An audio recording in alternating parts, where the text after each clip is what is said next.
Hey, everybody. Hope you're doing all right today. And let me just make sure I've got everything where it needs to be.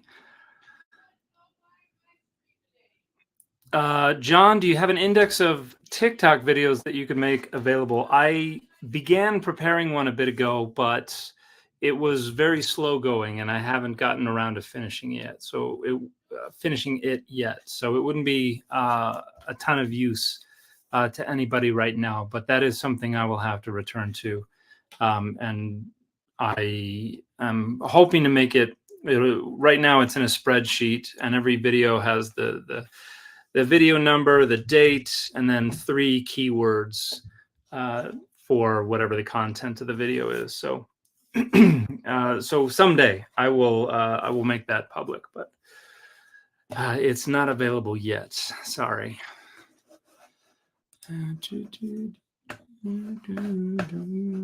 But thank you for the question. Hopefully everybody can hear and see me okay. I've got what is this thing called? All right, I've got the Discord live stream channel up in front of me. So if anybody has questions, they can submit them there, or you can just go right into the live stream. All right.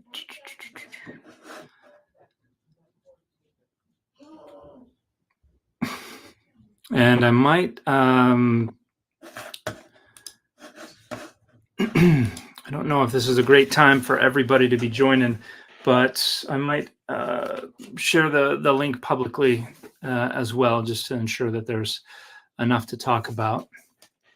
I submitted my my manuscript for my trade book this last week, but for those who are on the VIP level on Patreon, the highest level, they have access to the drafts of the chapters, and I'm still inviting feedback. So if anybody hasn't had an opportunity to go take a look at those that would like to, there's still time to submit feedback. I'm going to be in a copy editing phase for the next couple of months, so I'll still be able to make changes to the manuscript. So if you do happen to go take a look at the drafts and you want to share some feedback, that would be wonderful. I always am appreciative of any comments on the logic of the argument, the flow of the discussion, the accessibility of the voice, the language register that I'm using, all of that kind of stuff. I'm always looking for feedback on that.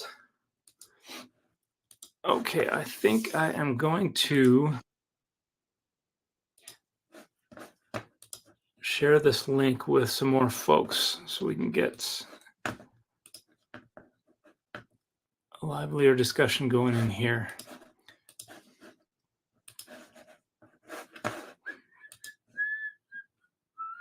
Actually, let me see if I can edit the schedule.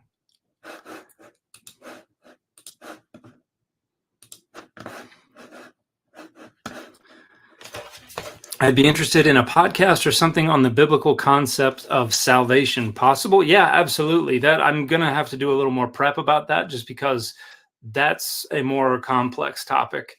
And it's been a while since I've looked into where scholarship stands on a lot of the questions related to salvation. But yeah, I'd be happy to put that on the list.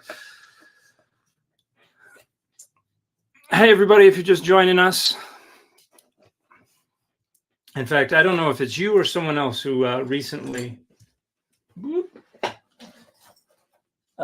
asked about this, but I think 2 or 3 times in the last week I've had a request for something about this. Podcast episode on salvation, and there are a bunch of different models of salvation and atonement and all that kind of stuff. So I think that would be a fun discussion to have. Oh, was you? Okay. That's why it's familiar. All right, give me just one moment.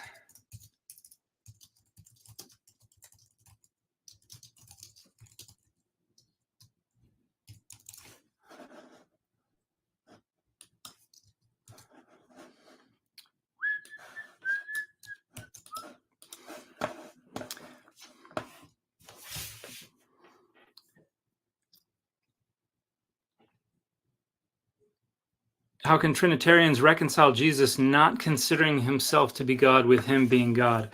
There are ways to reconcile just about anything in the text if one is motivated enough. So it just depends on how important that reconciliation is to one's group and their identity and their rhetorical goals. But if there's enough motivation, you can reconcile a lot of things.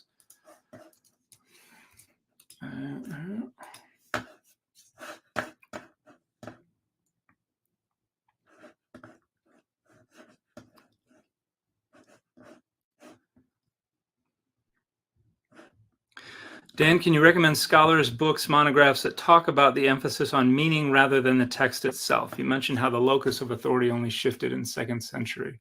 That's my theory. And I think most of the discussions on this will take place within the discussion of orality and literacy, and kind of the classic work on that. There's a somewhat outdated text by Walter Ong. I think it's called Orality and Literacy. But talks about how orality works. And there are, when you get into social memory, that overlaps with that discussion a bit as well. But I'm trying to think of the scholars off the top of my head. But again, when I'm put on the spot, names are some of the hardest things for me to remember. But yeah, if you look into fields related to orality and literacy and social memory, you'll definitely get discussion of that. And if you look into the overlap of orality and literacy in biblical studies, you should also get quite a bit of discussion about the relationship of the text to the message, and even things like, I think it's Bart Ehrman's book, Jesus Before the Gospels, which talks about both orality and literacy, as well as social memory, talks a bit about that as well. Jacob Bennett says, good evening, Dan. Was reading through Freville's History of Ancient Israel and came across the claim that the Jacob traditions are older than the Abraham/Isaac traditions. Can you elaborate on the logic behind this claim? Didn't quite make sense to me. So the Jacob cycle, the Abraham cycle, the Isaac cycle are probably originally circulated independently. And the Jacob cycle is that's the focus of most of the book of Genesis. There's more about Jacob than there is about Abraham or Isaac, but Abraham is placed first, and so has kind of a governing relationship to the others. But there's a theory that the Jacob tradition was kind of the main constitutive foundation myth of the people of Israel. And you see that in like Hosea, where it kind of contrasts Jacob as a wandering Aramaean with Moses as the prophet who brought up Israel out of Egypt. And so there's a theory that the Jacob tradition was the original foundation myth for the people of Israel, or if not original, at least one of the most archaic. And Abraham, a lot of what we see in the Abraham cycle, the Isaac cycle is very short. There's not a ton in there, but it seems to be borrowing from some of the earlier stuff. And the Abraham stuff seems to be it's there to kind of, it resonates an awful lot with concerns that you might find within a community returning from exile. And so there are a lot of scholars who think the Abraham cycle is taking not initial shape, but main shape in the exilic, post-exilic period. But that's a great question. Yeah, it does seem a little counterintuitive. Okay, I'm going to pronounce this wrong. Jeremiah, thank you so much for the question. Running opening chemicals through the pool while watching the live stream. Looking forward to the Noah episode of Escape Hatch.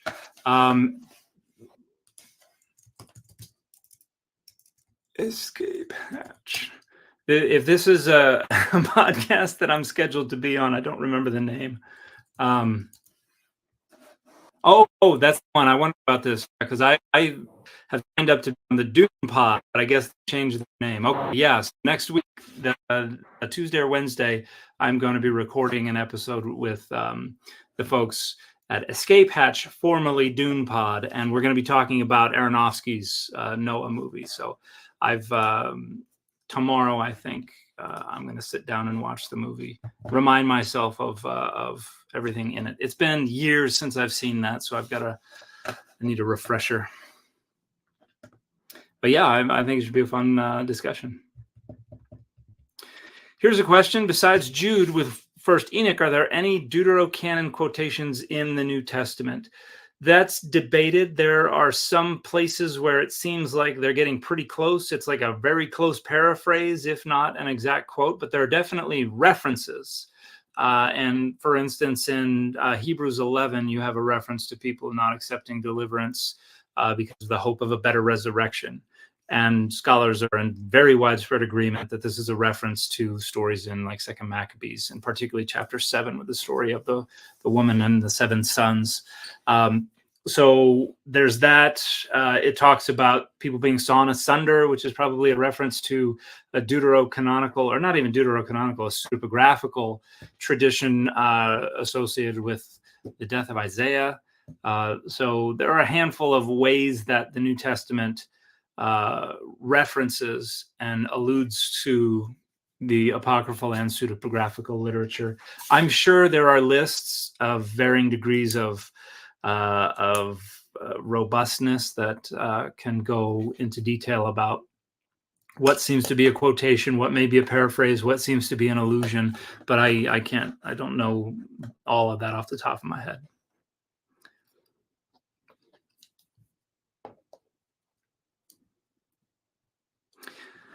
Thomas Dalton asks, oh, hang on a sec, from the Discord server, which does get priority.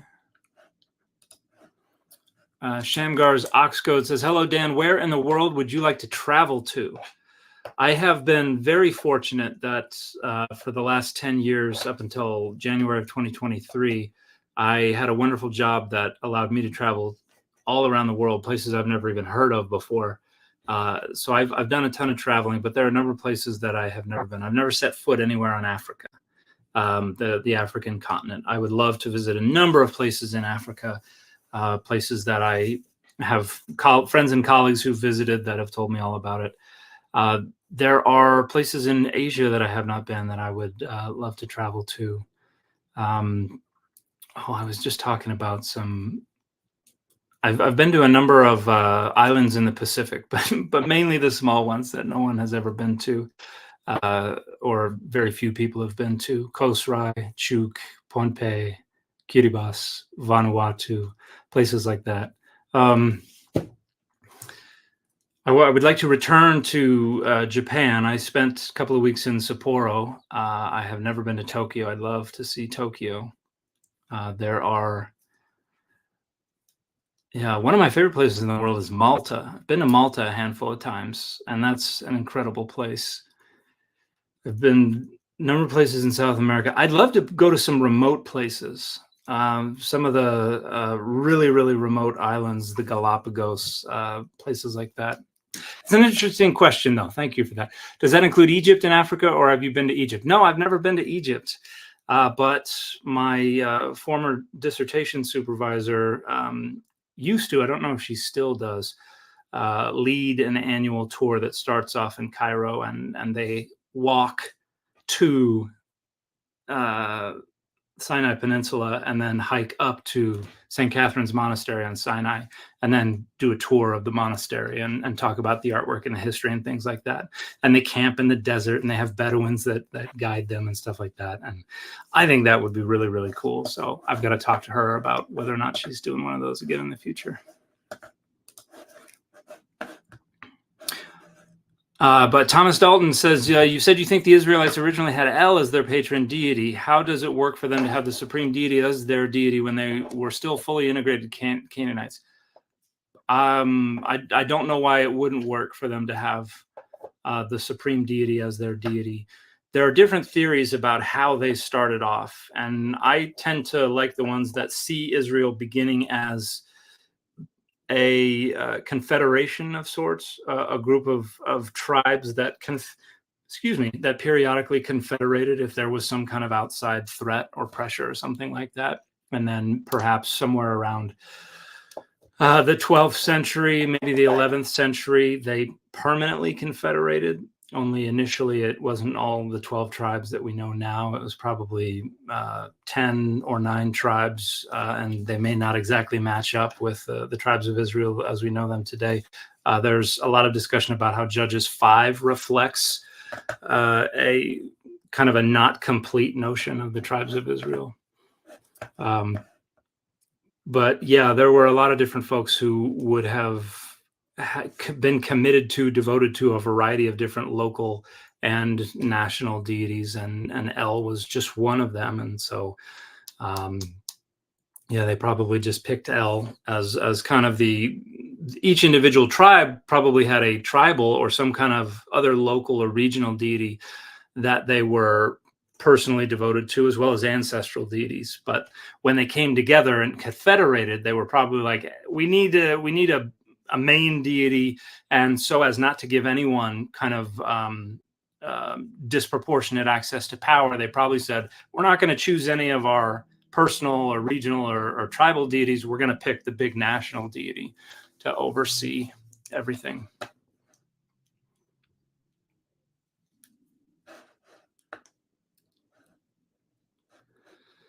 Michael Fuller says, just finished the Hamori book you recommended, God's Monsters, wonderful book.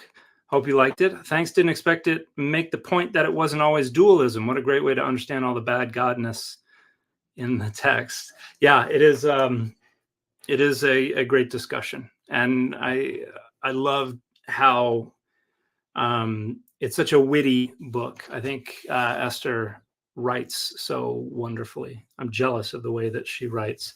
But yeah, it reveals a lot of stuff that a lot of the general public isn't very aware of. Aaron Colson says, hey, Dan, in today's economy, we use subsidies and tax credits to influence what farmers grow and raise or not. Do we see economic influences in Mosaic law? Kind of, but not really. There are, because a lot of the laws were more propaganda than they were actual jurisprudence. And so they were trying to make other kinds of points. But the going theory is that you get the clearest evidence for what kind of economy they were working with in like the 8th century BCE. We have 2 kings, one in Israel, one in Judah, that have like 40+ year reigns, unusually long reigns, that allowed them to make an awful lot of progress and achieve an awful lot of growth. Far more in the northern kingdom of Israel than in the southern kingdom of Judah. But they probably started off with a subsistence economy where everybody grew whatever they wanted, and they probably diversified their crops so that failure for any one crop might not devastate their household or their broader economy. They could fill in the gaps with the other crops. And then there were probably survival loans that were made on a local level. So, you would go to your tribal chief or your paterfamilias, whoever, and you would get survival loans where they probably didn't charge interest because, everybody knew at some point it was going to be their turn to be in need. And then with the growth of this economy and with economic centers and administrative centers, you probably shifted in the 8th century to a command economy. And that's where those wealthy in those centers dictate what is grown, because they're going to want the farms, the people around them, to grow whatever is going to be most profitable for their economy. And that was grain, that was oil, that was wine in the northern kingdom of Israel in the 8th century BCE, and to a lesser degree the same in Judah. But they put all their eggs in one basket. It was a much more rickety arrangement. And this time loans were coming from the economic and the administrative centers. And, they came due when at the harvest time, when things were worth the least. There was a lot of defaults. They were taking over a lot of farms. You had a lot of land consolidation. This was a way for the wealthy to appropriate land. And then you had the people who fell on hard times now are just your tenant farmers. They're living on your land now and farming just to try to pay you back. And that creates a lot more problems. And so the prophetic critique that we see in the 8th century prophets seems to be aimed at the fact that this new command economy is allowing for a lot more social instability, a lot more social inequality, and it's allowing the wealthy and the privileged to take advantage of other folks. And so you join house to house. That criticism that we see is probably a reflection of land consolidation. There's stuff about using faulty weights in the marketplace, so they're exploiting the marketplace to get what they want. The judges are lifting up faces is the Hebrew. It's translated usually show favoritism or something like that. So there's manipulation of the justice system as well. So the prophetic critique seems to come in response to the social inequality and instability that we see coming after the command economy that is coming after the growth of Israel and Judah in the 8th century BCE. Sorry that I'm ranting a little bit, but I wrote a paper on that a while ago. So all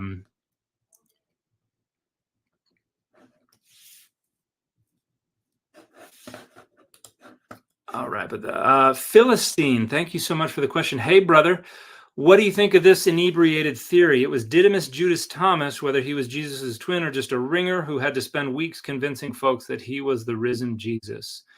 That's an interesting theory. There are parts of it that make sense. It also strikes me as kind of a sitcom canard. Where he's got to go back and forth at parties and be like, "Oh, now I'm Jesus. Oh, now I'm Thomas." Going into the coat room to change real quick or something like that. That's an interesting theory.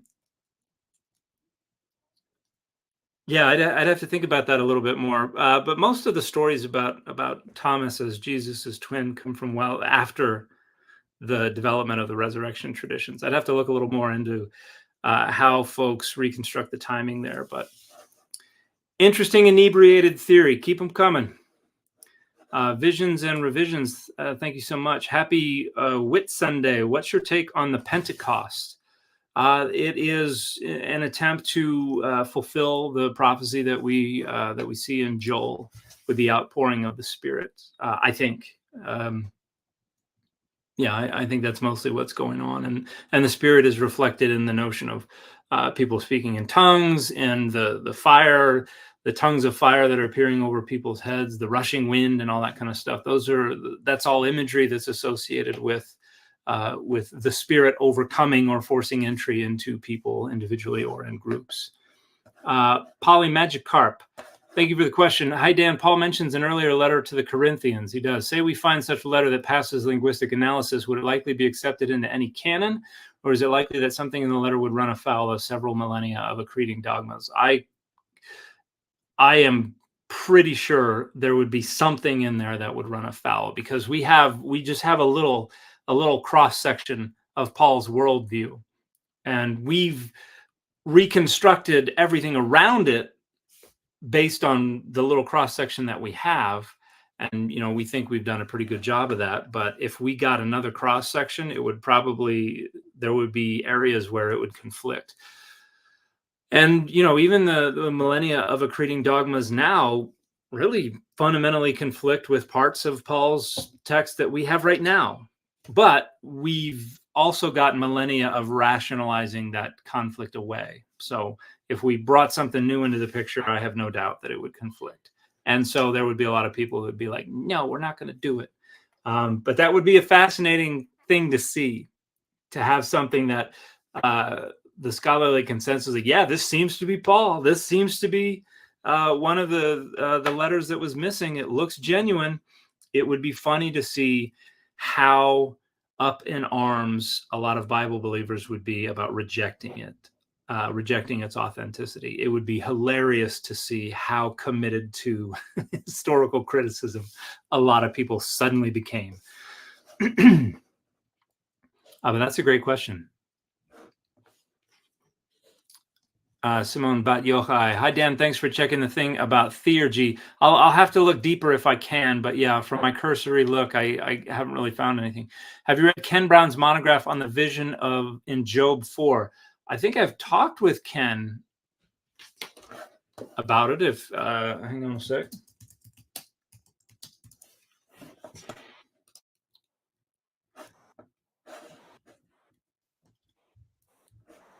I have to have briefly talked with Ken about it. I don't know much about it off the top of my head, though. The short version is that 4:12 and following should be attributed to Job closing chapter 3. Do you have a take on that?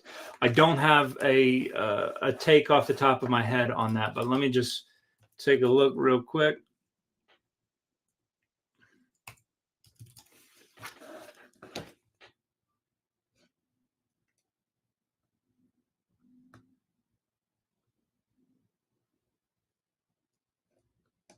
Huh.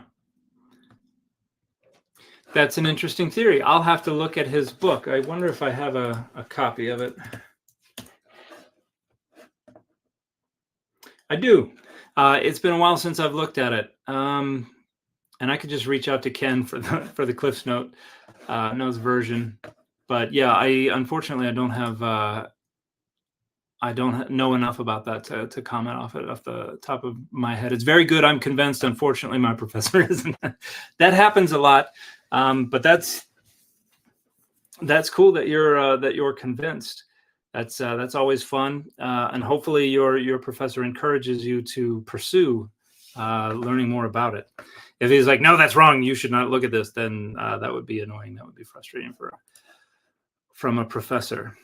Charles Forsyth, thank you so much. No question, just a token of thanks for your time. That's very generous of you. I appreciate your time as well. Steve Acosta, hope you got everything you were looking for last night out of the questions you were asking. Dan, when was the most inappropriate time you busted out in laughter? There have been multiple times. Some of them more embarrassing than others. But there were times when I was a missionary, when I was in the missionary training center, and then in Uruguay, where my companion and I got the giggles at inappropriate times. I can remember a few of those, but yeah, there have been some solemn occasions where for whatever reason I got the giggles, but I'm usually pretty good at bottling that kind of stuff up. But that's a question I've never gotten before. Thank you for an interesting question. I hope you forgive me if I pronounce this name incorrectly. Gregina Bogosian. Thank you so much for the question. Exodus 4 verse 24. Who is God trying to kill? Moses. Who is Zipporah referring to as a bridegroom of blood? Moses. How did she know to do that to stop the divine attempted murder? It's not a historical event, so we don't really have to worry about how she would have known what was going on. It's probably a story that is adapting some other story associated with malevolent divine beings trying to kill individuals for not observing some behavioral standard or some bit of costly signaling. And the rhetorical point there is probably to escalate the stakes, to emphasize how important to the identity, the growing identity, circumcision is. So there's been a lot of debates about the precursor to this story, but we don't really know. But there are stories from ancient literature all over the place of demons and gods and things like that coming in and harassing and trying to kill someone because they didn't do something right, or there was some kind of some slight or another. But yeah, that's a text that comes up a lot that we just don't have a ton of data on. But thank you for the question. Sebastian Elder, thank you so much. I'm currently reading A History of the Bible, John Barton, wonderful book. People frequently ask me what book I would recommend to help people get into, kind of dive into critical biblical studies. And it's always the first book I recommend, John Barton's book, A History of the Bible, the book and its faiths. And he is my Dr. Grossvater. So he was the dissertation supervisor for Francesca Stavrokopoulou, who was my dissertation supervisor. Is this a book you recommend? Okay, so hopefully that answered your question for you. Yeah, phenomenal book. Also, just wanted to contribute monetarily. Well, thank you very much for that. I appreciate that, Sebastian. Your support means a lot. Jeremy Cand, any recommendations for a layman on how to broach the subject of univocality, or rather lack thereof, in the Bible with a staunch fundamentalist young earth creationist? That's difficult. That's a very dogmatic worldview. And I think there's a lot of data that shows that as soon as you try to broach it, defensive walls are going to be thrown up.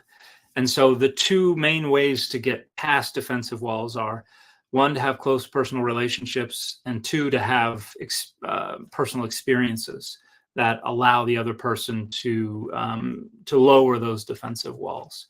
So if you can, you can't really, it's not easy to manufacture those kinds of things with a goal of having them drop their defenses. It's usually the kind of thing that needs to happen organically. But if you can develop a relationship of trust with the person, maybe that can help them, and you can say, oh, I really want to talk to you about this because this is important to me, and maybe that can help. But there have been a lot of studies that have shown that people don't like to think critically about dogmas that are important to their worldview in the absence of those close personal relationships or personal experiences.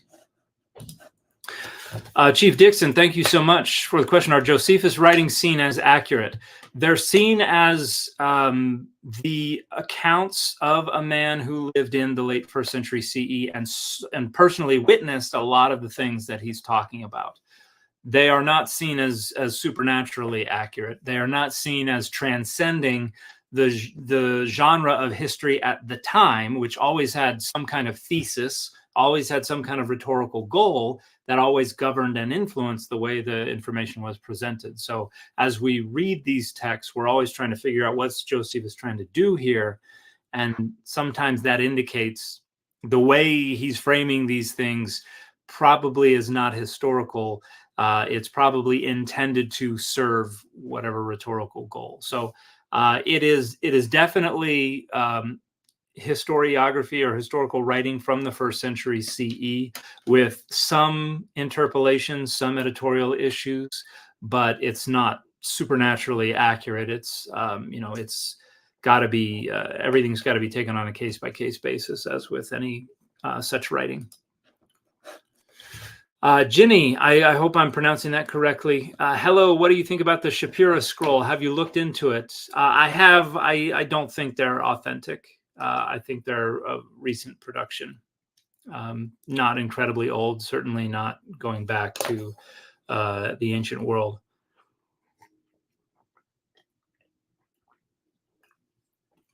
And I think that's the overwhelming consensus of scholars. There are a couple of scholars who are trying to defend them, but I don't think there's much to their arguments. Mike Ryderson, thank you so much for the question. Dan, what is your take on the two powers in heaven concept, where some pre-Jesus Jews allegedly believe that there were in some way two Adonais? Is this at all proto-Trinitarian, as some apologists suggest?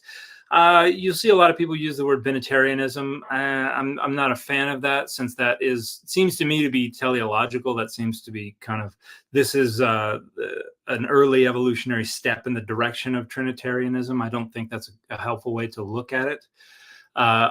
There were absolutely Jewish people prior to Jesus who conceptualized of different figures as being in some sense connected with, identified with the God of Israel, to the degree that they could be referred to by the titles of God. You first see this, and where did it go? Yeah. So I talk about this in my book, Adonai's Divine Images, A Cognitive Approach, which, by the way, is open access. You can go into my link tree through the bios and all my social media channels to get free access to the PDF if you'd like to read it. But I talk about in here how the angel of the Lord that we see confused with God themselves in places like Genesis 16 and Genesis 22 and Exodus 3 and Judges 6 and Judges 13 and in a handful of other places where there are these stories where somebody's interacting with somebody who is either described as the angel of the Lord or God themselves, but their identities are mixed up. And I argue that those texts are initially a product of interpolation. They're originally about God themselves visiting people. Somebody came in and wrote the word malach, angel, before the word Elohim or the Tetragrammaton in order to generate this notion that, oh, there was somebody else there. It kind of obscures who precisely it is the person is talking to. But I argue that later within the Israelite, the Judahite, the Judean, the Jewish tradition, the logic of divine images is kind of used to understand the relationship of these figures to God. And I think you see that in Exodus 23, verses 20 and 21, where God says, look, I'm sending an angel before you, guide you on the way. Don't disobey him. Don't tick him off. He doesn't have to forgive your sins. That's a divine prerogative. That's something that is said of El, because my name is in him. And the argument there is that the divine name is kind of a communicable vehicle for divine agency, divine authority, but also divine presence. So by bearing the divine name, the angel manifests the divine presence exactly as a divine image would. And so you have figures like the Son of Man in the Greco-Roman period, who is probably being understood to some degree in this way, which is why the Son of Man, according to the book of First Enoch, will receive worship. You have exalted humans who are like this. Melchizedek in the Dead Sea Scrolls, 13Q Melchizedek is identified as the Elohim who takes their stand among the gods in Psalm 82:1. You have these figures that are kind of exalted to a position next to God, and in various ways either manifest God's presence or God's power or authority or something like that. And I think Jesus is consolidating a lot of these different figures and becoming the grab bag of divine images. And so my next book may be an argument for that. But that's a great question. Thank you for that question. Tupelo, honey, what a great song. Thank you so much for your comment. Your channel is a fantastic resource. Well, thank you very much. I appreciate that. Thank you for sharing your time and expertise. Thank you. That is very kind of you. Viking Demon PR, thank you so much for the comment. Which Dead Sea Scrolls manuscripts could be dated to the 1st century CE? What do you think of Eisenman's hypothesis on the Dead Sea Scrolls dating? There are an awful lot that are Herodian. There are fewer that are dated to the 1st century CE. I'm not a huge fan of Eisenman's theory. It's been a while since I've engaged it directly, though, so I don't think I could speak in an incredibly informed way about it. But just give me a second.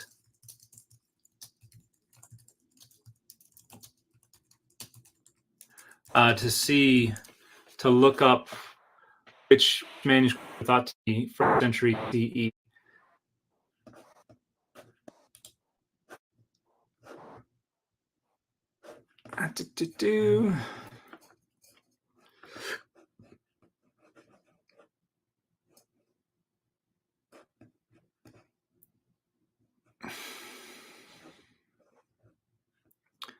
Okay, so there seem to be, there's a Genesis fragment that's dated to the 1st century CE. There's a Deuteronomy scroll that must have chapter 5 in it because it has some of the 10 commandments.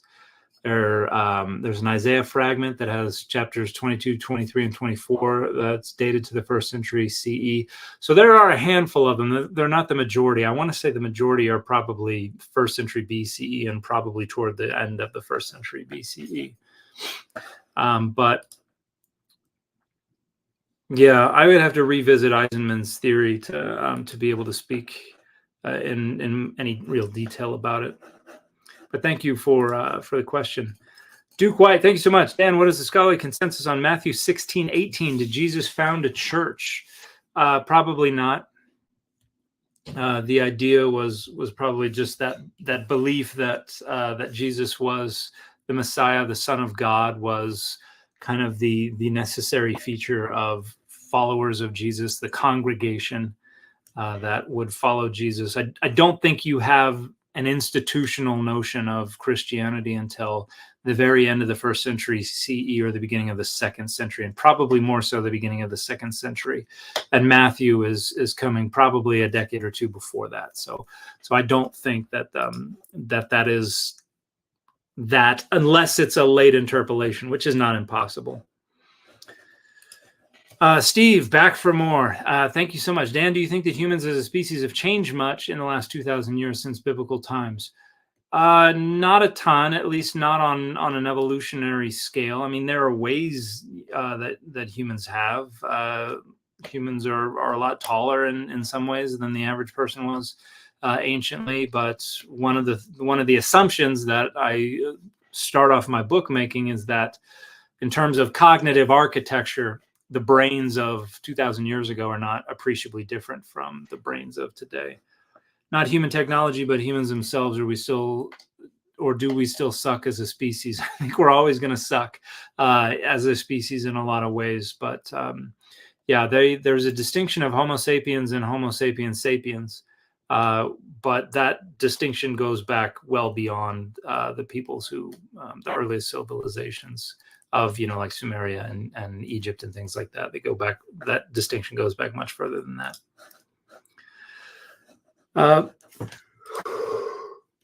Pardon me. I wanted to say Bacos, but that seems like BAC 05. I hope that's not Beverage and Alcohol Commission. I am not up to date on my certification. Who would be the person you'd most like to debate? I'm not a huge fan of debates, just because I think they're more performative than anything else. I prefer to go back and forth in publications and things like that. But that's a tough one. Yeah, most of the folks I spend the most time rolling my eyes at are not people I have any interest in debating. But there are some right now, probably members of the early High Christology Club, folks like Richard Balcom and Michael Bird are the folks who I'm interrogating the most in the scholarship that I'm working on right now, particularly as it relates to monotheism, actually. So probably more Balcom than Bird in that regard. But thank you for an interesting question. I haven't thought about that before. Hard work. Thank you for the question. What are your thoughts regarding Steve Mason's Josephus Luke Acts connections? Interesting. I think there are things to look at there. I don't know Josephus nearly as well as Steve Mason and a lot of other Josephus scholars.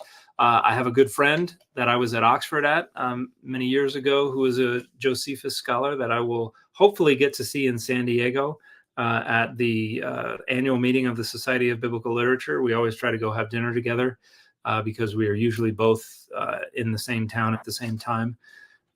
She knows an awful lot more than I do about Josephus, and I could, if I asked her this question and she told me I'm for it, then I would be 100% for it. But I don't know enough to pick it apart. But thank you for the question. Oh, excuse me. I'm sorry. I will get to this question. Hang on just a moment. Jacob Bennett asked, in yesterday's video, you refer to an outdated and problematic Durkheimian conceptualization of religion. Could you elaborate on what you're referring to? Is it Durkheim's totem theory? It's related to that. It's just Durkheim's definition of religion as kind of a sociological phenomenon associated with this collective effervescence and focusing on, not on necessarily on a deity, but on the sacred, and with this idea of the totem associated with it. I don't think those are necessary and sufficient features of religion.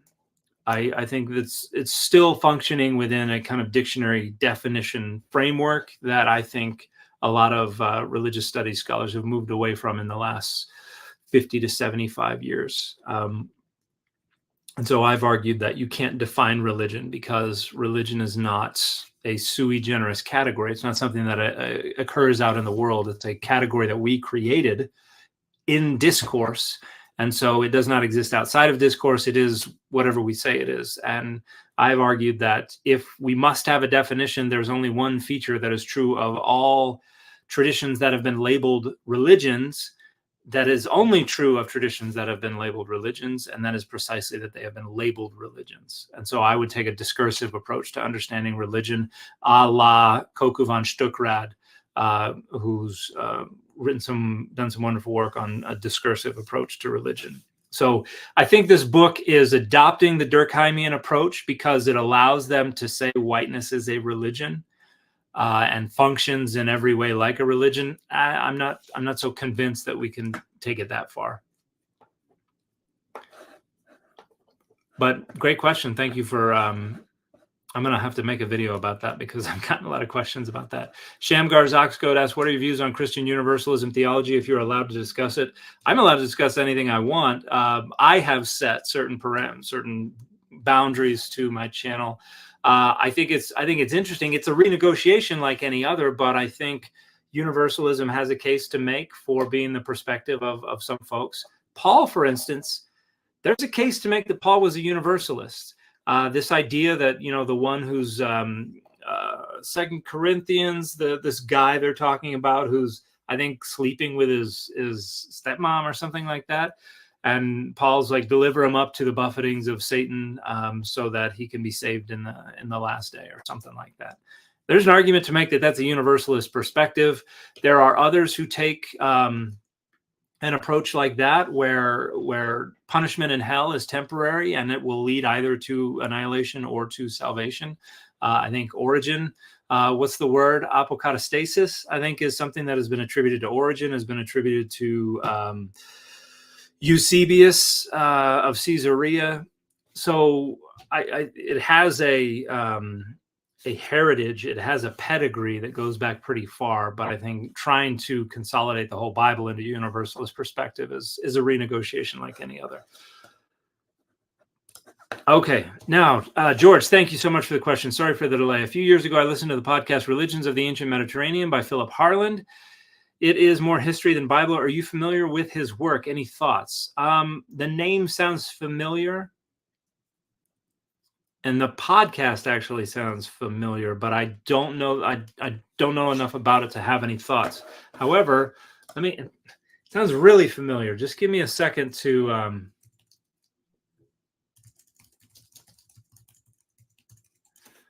I don't think I've appeared on this podcast. I imagine that someone has talked to me about it before. Yeah, and it seems to me that Philip is a legitimate scholar. So I'm going to say in terms of the kind of podcasts that are out there that touch on these things, I think that's probably going to be one of the most legitimate ones you're going to be able to find. I can't speak directly to any of the episodes, but I know I've heard the name of that podcast before. I know people have talked to me about it, and I know it's a legitimate scholar. So if that's helpful, then yeah, hopefully you can go find good stuff on that podcast. Gregina Bogosian, again, thank you so much. What changes in how the Jews conceptualize Adonai did Psalm 82 facilitate? How exactly did Psalm 82 renegotiate the heavens? So this sounds like, did I just say these things? I don't think I said these things, but this is I published a paper in the Journal of Biblical Literature in 2018 called The God's Complaint. Psalm 82 is a psalm of complaint, and I argued that this was a pivotal renegotiation of the heavens and the divine council and the pantheon. And my argument is that the God complaint genre is appropriated by God to aim it at the gods of the divine council. It's a God's complaint. The how long will you do this? And then the petition, that is the complaint script. But I argue that it's being combined with a divine council judgment scene where God is the one who is aiming the complaint at the gods of the nations and then deposes them and condemns them to mortality. And then the psalmist in the last verse says, Kuma Elohim, rise up, O God, inherit all nations. And basically the idea is the divine council is inhabited by the patron deities of the nations of the earth. And if you condemn them to mortality, you're basically deposing them from their seats on the divine council. Now they sit empty, and so Adonai can take over those seats. And I argue that this is a way for Jewish folks in the post-exilic period to renegotiate their understanding of the pantheon so that they can access Adonai outside of the land of Israel. Prior to the exile, Adonai was only accessible in the land of Israel. Every nation had its own patron deity who had sovereignty on their land. And so I have argued that when Adonai makes military incursions into other nations, the Exodus is an example of a successful military incursion. 2 Kings 3, where the patron deity of Moab, Chemosh, drives off the invading force, is an example of a failed military incursion into another deity's purview. And so in the exile, they're all outside of the land of Israel. They can't worship Adonai. When Naaman goes back to Syria, he wants to worship Adonai. So what does he do? For the God that you can only worship on Israelite soil, he takes 2 cartloads of Israelite soil back with him so that he can worship Adonai on Israelite soil.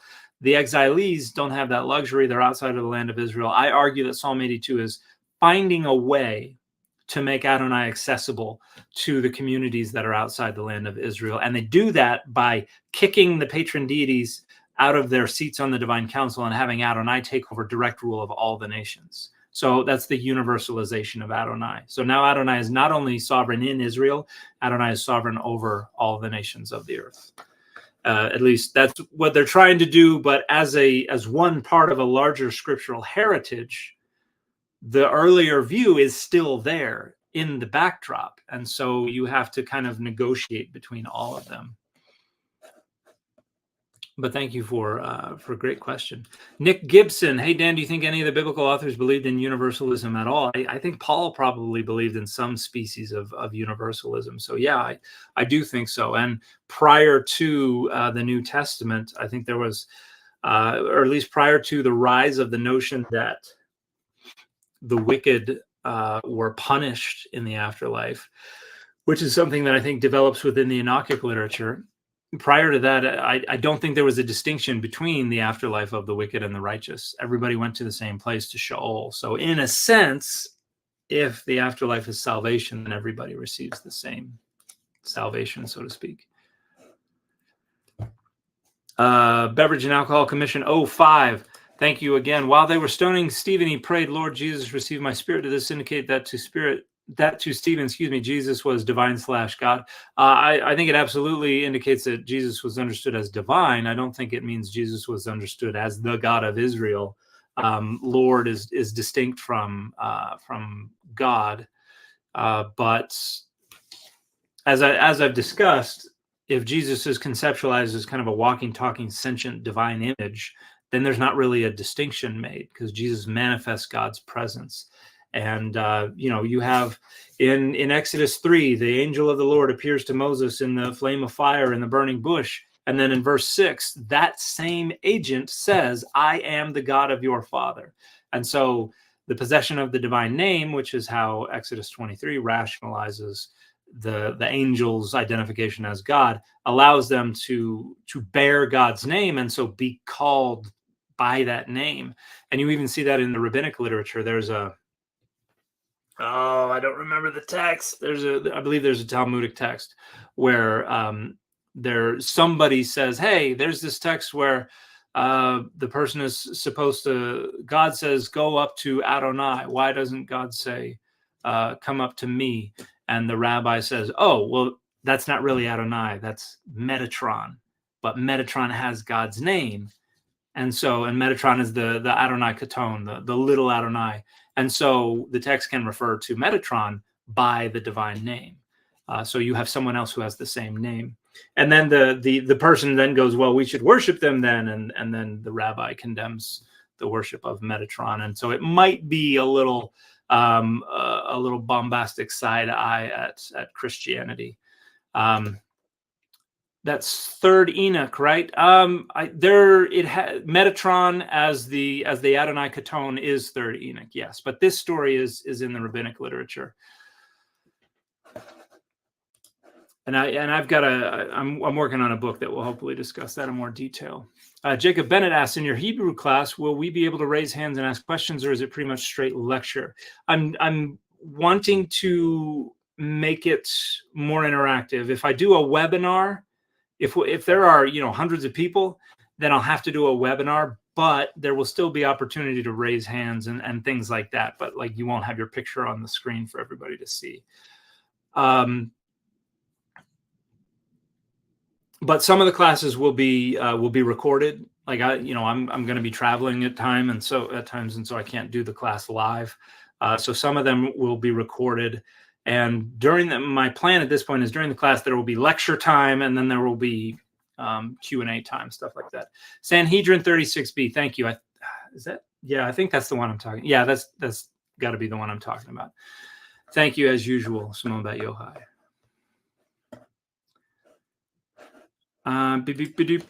Nick Gibson, thank you so much for the question. You said the three concepts of hell are portrayed inconsistently throughout the Gospels. Do any of them contradict themselves on hell? And if so, why? I think because you don't have a systematized single conceptual package yet. That happens after the New Testament.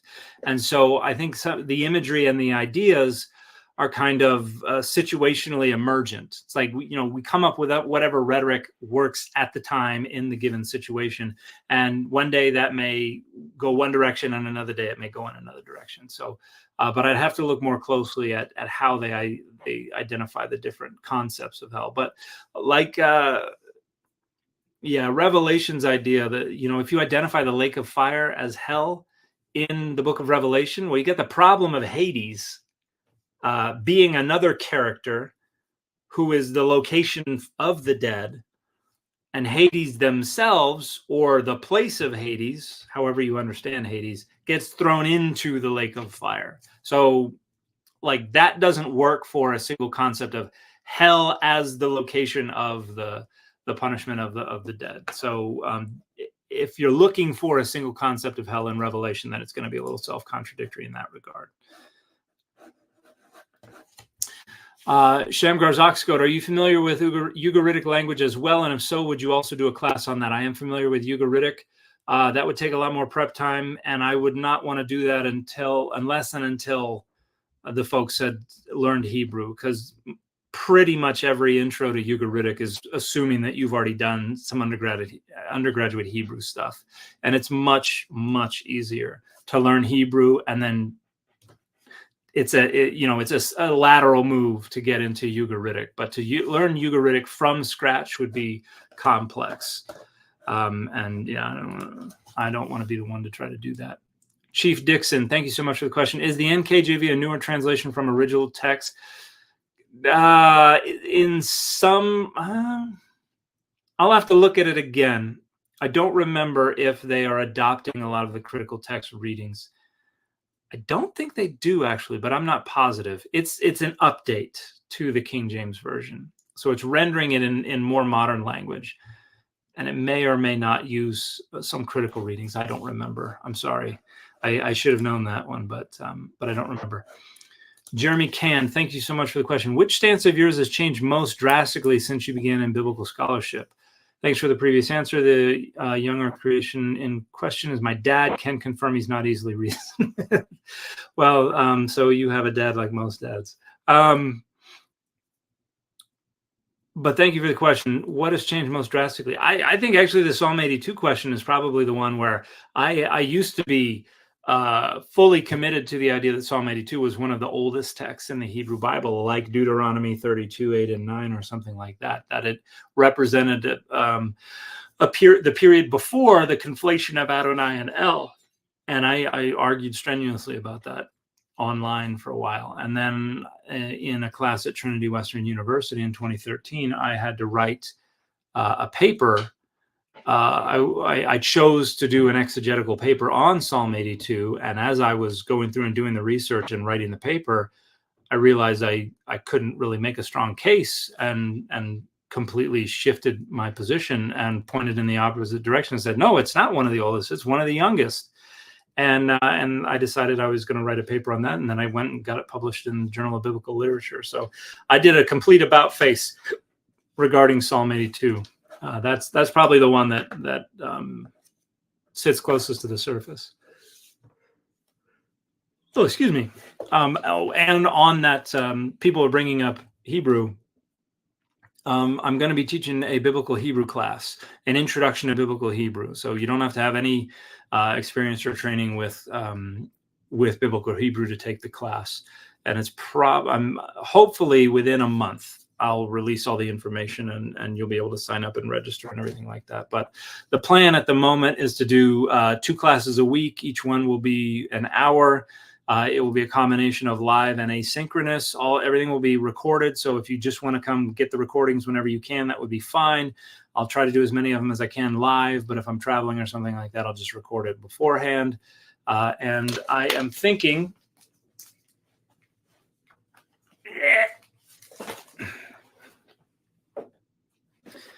my plan at this time is to use this Learning Biblical Hebrew textbook that is published by the Lexham Press. They're the folks who do logos. And there's a Learning Biblical Hebrew workbook that is a little full of workbook stuff that can be purchased along with it. I'm thinking that these will be the textbooks. I just have to go through them and make sure they're going to fit my pedagogical approach. But yeah, so if anybody is interested in learning biblical Hebrew, I'm probably going to be doing that. It will probably start late August and run into mid-November. So 12, 13 weeks, something like that. So if you're interested, keep your eye on this channel. I will hopefully get all my ducks in a row pretty soon on that.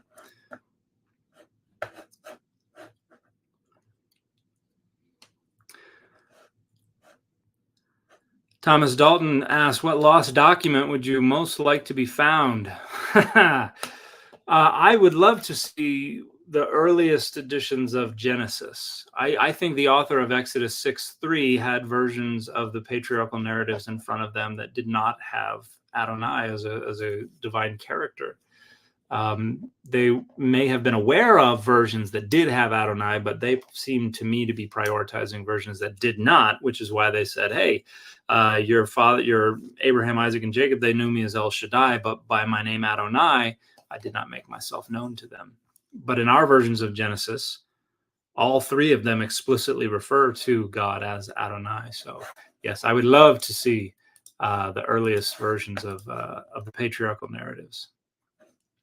Are there any other non-canonical books that influence the Gospels?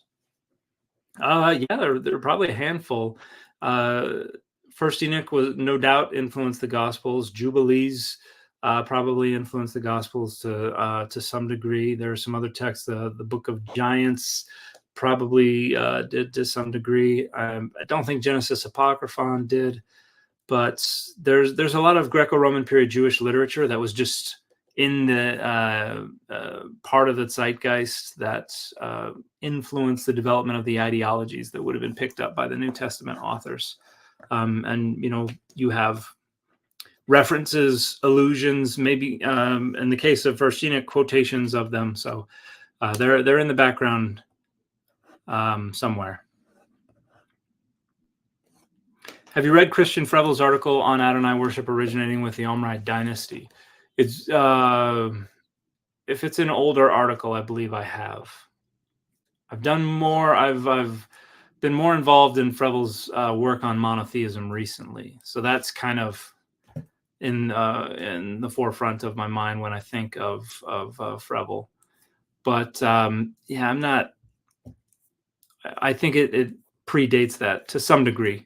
I think it probably goes back to around 1000 BCE. That's probably where it starts. Come to the Philippines, Dan. I would love to travel to the Philippines at some point. If I have an opportunity to get out there, I would love to. Who did what now? Thank you for the question. Dan, thanks for taking questions. That's what I'm here for. What is the best evidence we have that Genesis is an origin story and not literal? Asking for my 14-year-old. Thanks. Interesting question. The fact that the stories don't really fit the history like if we try to place these figures on a timeline, there are some ways that the stories fit. There are other ways that they don't. Rhetorically, they seem to fit much later circumstances running from the 7th to the 6th centuries BCE. That seems to be where they seem to have come together. Those are the circumstances that they seem to be most directly, most easily addressing. So that's one thing. Literarily, there are a bunch of historical problems with it as well. So, for instance, the story of Joseph being sold into slavery is kind of convoluted. Who took him out? Who sold him into Egypt? And you can disentangle the story, and you can find two independent beginnings, middles, and ends, one with Ishmaelites and one with Midianites. And so they're probably two originally independent stories that were woven together to create this single story. The same is true of the flood. The same is true of the creation accounts at the very beginning. The same is true of the king.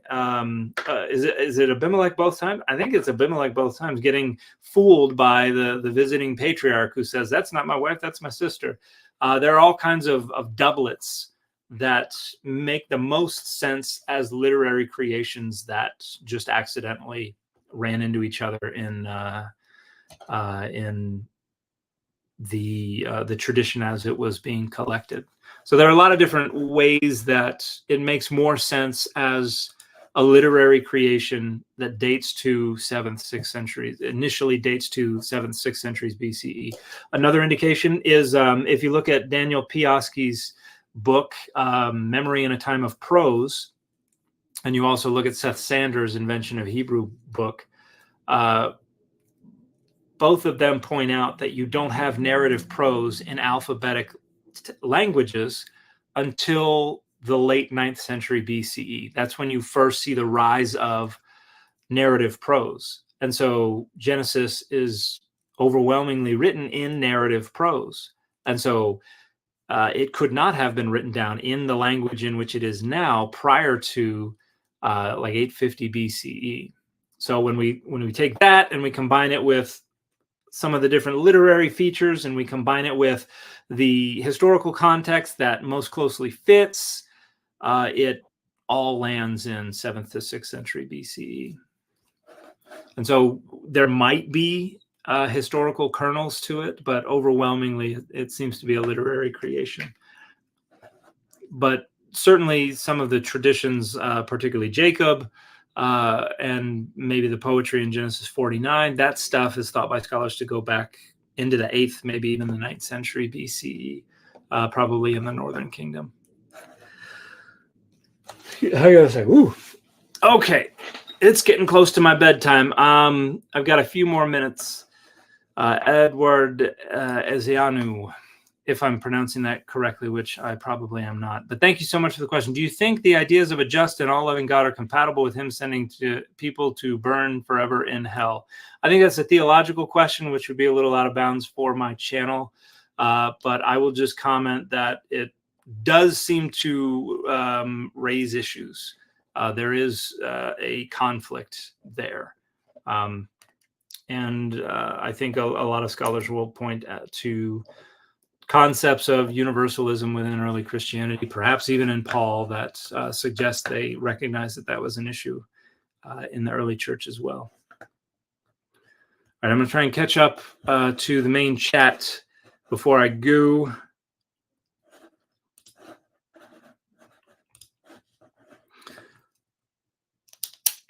Ed Lima asks, Dr. McClellan, what is your opinion on Professor Christine Hayes' Introduction to the Old Testament Hebrew Bible course offered by Yale? It's phenomenal, and it's free, so you can't miss. Obviously, I haven't watched the whole thing. What little of it I did watch, I really enjoyed. I'll probably quibble with Professor Hayes on things here and there, and she'll probably be right more often than not, and I will be wrong more often than not on some of those things. But if you're looking for an accessible, free, detailed discussion of Introduction to the Old Testament, you really can't do much better.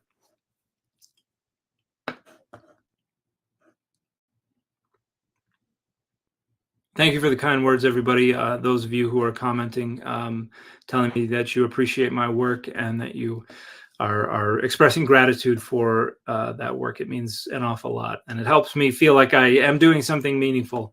In somebody asked me what my day job was on TikTok today. I don't know. I don't think I responded to him, but this is my day job. I am a content creator. So, and it is your support and your continued support that makes that possible. So thank you very much.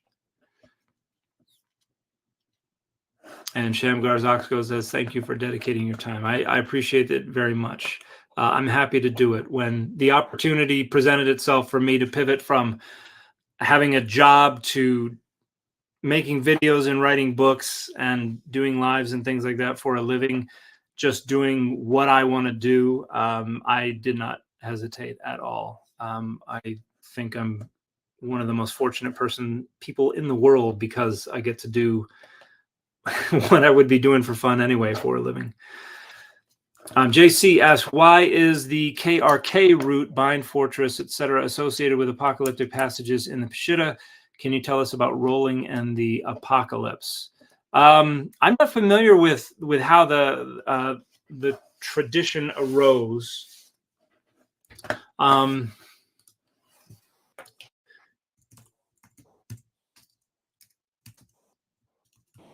That's a question I will have to look a little more deeply into.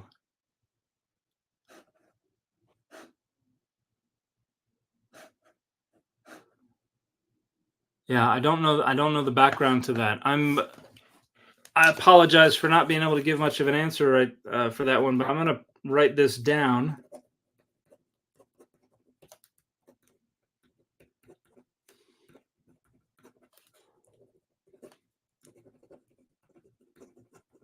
And do a little research so that I can hopefully provide an answer. Since you have so generously paid for an answer, I will hopefully be able to give you what you paid for.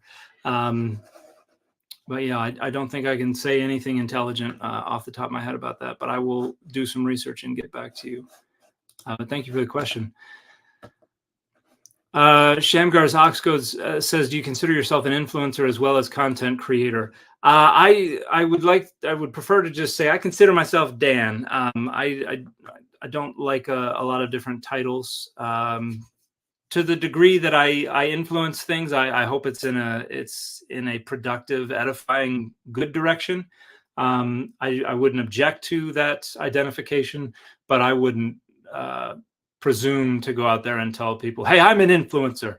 Don't you know who I am? Yeah, that is not me. I don't behave like that.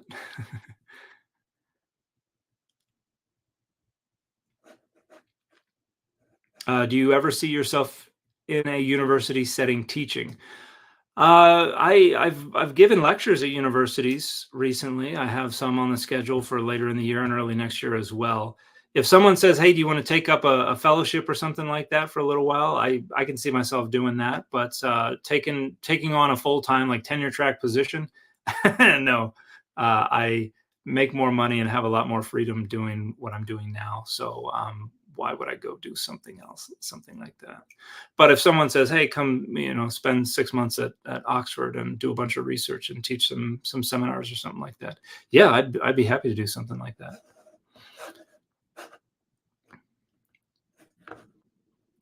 All right. Thank you, everybody, for your time and for your attention. Some great questions, some very generous questions, and I believe that, what are they called? Shoot, super chats and stickers and things. See, as influencers go, I'm not a very incredibly competent one. But thank you so much. I appreciate it. Like I just got finished saying, I would not be able to do what I do for a living if it weren't for your continued support. It means an awful lot to me. So I hope that I continue to be able to deliver a product that is useful and helpful and hopefully edifying and maybe even entertaining from time to time. I hope you have people around you who love you. I hope you have a warm place to stay. I hope you have enough food on the table, and I hope you all have a wonderful week. And I will see you all soon. How many comic book t-shirts do you have? Too many, according to my wife. But I have like 10 more on the way that I'm looking forward to. So Thank you so much for your time. Hope you all have a wonderful week, start of your week, and I will be back soon. Bye, everybody.